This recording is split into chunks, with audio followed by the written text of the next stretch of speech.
زیادہ سے زیادہ اتنا ہوگا کہ آپ لوگ امامت سے باہر کر دو گے، اس سے زیادہ کچھ نہیں ہوگا۔ اللہ کی قسم یہ علماء محراب میں نہیں آئیں گے تو کہیں ریڑھی لگائیں گے، کہیں بزنس کریں گے، کہیں کاروبار کریں گے، لیکن اللہ نے جو وعدہ کیا ہے پیٹ بھرنے کا وہ بھر لیں گے، لیکن آپ کی اور میری آخرت تباہ و برباد ہو جائے گی ان علماء کی غیبت کرتے کرتے۔ فقد آذنتہ بالحرب۔ ہم سمجھتے کیا ہے علماء کا مقام؟ العلماء ورثۃ الانبیاء، یہ علماء انبیاء کرام علیہ السلام کے وارث ہیں، اور آپ کا ان کے وارثین مال و دولت کے نہیں ہوتے، درہم اور دینار کے نہیں ہوتے، آپ کے وارثین ہوتے ہیں علم کے، آپ کے وارثین ہوتے ہیں علم کے۔ اس لیے میں نے شروع میں آیت پڑھی، ان الحکم الا للہ، یا حکم چلتا ہے اللہ کا، اپنی مرضی چلانے کی کوششیں نہ کریں۔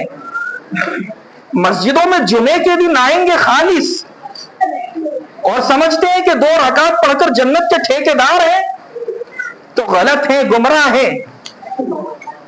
آپ سمجھ رہے ہیں کہ ہم نے جمعے کی نماز پڑھ لی تو بس بہت ہو گیا؟ کیا آپ اس کو بھول گئے جس رب نے آپ کو پیدا کیا، ہر نعمت سے تمہیں نوازا، اور اس رب نے صرف تم سے چاہا بدلے میں عبادت؟ تم سے وہ بھی نہیں ہوتی، مجھ سے وہ بھی نہیں ہوتی، اس نے بھی جلدی میں جلدی بس کوے کی ٹھونگ ماری اور نکل جائے، اور کہتے ہیں کہ ہم نمازی ہیں، ہم نبی کے طریقے پر چلنے والے ہیں۔ اللہ کی قسم نبی کا طریقہ وہی ہے جو میں نے تھوڑی دیر پہلے بتایا۔ اللہ کا حکم یہی ہے جو میں نے ابھی بتایا، قرآن پڑھو ٹھہر ٹھہر کر، اور میرا خیال ہے 14 منٹ آج ہی ہوئی ہیں، ورنہ روزانہ 10 سے 12 منٹ ہوتی ہیں، اور وہ بھی اس وجہ سے ہوئی تھی کہ جمعے کے دن ہے، زیادہ لوگ آ چکے تھے، میں نے یہ گمان کیا کہ کچھ لمبی صورت ہو جائے تو شاید سنت پڑھنے والے نماز میں شامل ہو جائے۔ اس میں قیامت، مدرسے میں جا کر کے شکایتیں، وہاں یہاں نکلا تو یہاں شکایتیں، آج موڑ پر پہنچا تو وہاں شکایتیں، صرف 2 منٹ کی وجہ سے۔ اللہ اکبر کبیرہ، کیا معاملہ ہے؟ کیا یہی اللہ سے تعلق قائم کیا؟ کیا اسی لیے اللہ نے دنیا میں بھیجا؟ مسلمانوں گمراہی سے نکلو، اللہ کا حکم چلتا ہے اسی کو چلنے دو، ورنہ آخرت تباہ و برباد ہو جائے گی۔ بہرحال ہم سب کو چاہیے کہ دین کی باتیں جو صحیح ہے انہیں لے، اگرچہ کڑوی لا معلوم ہو۔ اگر یہ بات میری کڑوی لگ رہی ہوں گی بعض لوگوں کو، میں سب کو نہیں کہہ رہا، بعض لوگوں کو لگ رہی ہوں گی، لیکن معذرت کے ساتھ کہتا ہوں حق یہی ہے، سچ یہی ہے۔ اس لیے میرے دوستو نمازوں کی فکر کریں۔ تم یہ سمجھتے ہو ہماری مرضی ہمارا جسم، ہماری مرضی ہمارا جسم، جو چاہے ہم کریں، ہم پر کون ہے جو معمولی اٹھا دے؟ خدا کی قسم اگر اللہ کو جلال آ گیا نا، قوم سمود کا واقعہ تو بتایا، اس کے ساتھ میں 1-2 واقعات اور بتاؤں تو شاید کہ زمین پیروں سے کھسک جائے۔ اللہ کی قدرت کے ساتھ ٹکرانا مت، اللہ کی قدرت وہ قدرت ہے۔ اس سے بڑھ کر کے اللہ کے محبوب صلی اللہ علیہ وسلم نے فرمایا، کیا فرمایا؟ کہ 4-5 آدمی ہیں جن کا خاتمہ ایمان پر نہیں ہوتا، جن کا خاتمہ ایمان پر نہیں ہوتا، اور پوری بخاری میں ایک مفصل بہت لمبی حدیث ہے، اور اس پر شاید میرا پورا بیان آ چکا ہے، اور یوٹیوب پر بھی ہے، اور یہاں بھی میں نے یہ بیان دیا ہے کہ کچھ آدمیوں کا جنازہ جب اٹھتا ہے، سانس حلق سے نکلتی ہے، تو اگرچہ وہ تہجد گزار ہو، اگرچہ وہ نوافل پڑھنے والا ہو، اگرچہ اس نے اپنی زندگی میں 1000 سے زائد حج کیے ہو، وہ ایمان پر دنیا سے نہیں جائے گا۔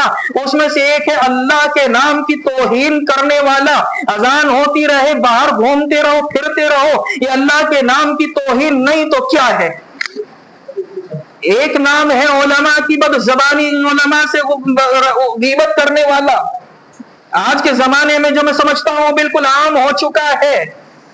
ان میں سے ایک انسان وہ ہے جس نے اللہ کے محبوب صلی اللہ علیہ وسلم کی نافرمانیاں کی، آپ کی سنت کو بالائے طاق رکھ دیا، یہ 4-5 آدمی، ان میں سے ایک وہ ہے جس نے اپنے والدین کو زندگی میں ستایا اور والدین سے کہ دل کو دکھا کر کے ان کی بد دعائیں لی۔ رب کعبہ کی قسم، حدیث بخاری کی کہتی ہے وہ ایمان پر نہیں جائے گا، وہ بحالت کفر دنیا سے جائے گا، یہ حدیث ہے۔ اور واقعہ آپ نے سنا ہوگا، حضرت علقمہ والدہ کے نافرمان سے ہو گئے تھے، تھوڑے سے آخری وقت میں سانس اٹک گیا تھا، آپ نے واقعہ سنا ہوگا، اس کی طرف نہیں جاتا۔ بہرحال ان باتوں کو سمجھیں، اور جو حدیث کے الفاظ ہیں، جو قرآن کے الفاظ ہیں، اگر خود نہیں جانتے تو کم سے کم جاننے والوں سے پوچھ کر ہی عمل کر لیں۔ خود مفتی بننے کی کس بات کی ضرورت آ گئی؟ اگر مفتی بننا ہے تو جاؤ نا، علم حاصل کرو پھر فتوے دینا۔ کس نے روکا آپ کو علم حاصل کرنے سے؟ اطلب العلم من المہد الی اللحد، علم کو حاصل کرو ماں کی گود سے قبر کی گود تک، کیوں نہیں کرتے؟ کرو نا پھر۔ کسی نے منع نہیں کیا فتوے دینے سے، لیکن فتوے دینے کے قابل تو بنو۔ بہرحال اللہ مجھے بھی آپ کو بھی عقل سلیم عطا فرما دے۔ وآخر الدعوانا الحمدللہ رب العالمین۔ سنتیں پڑھو۔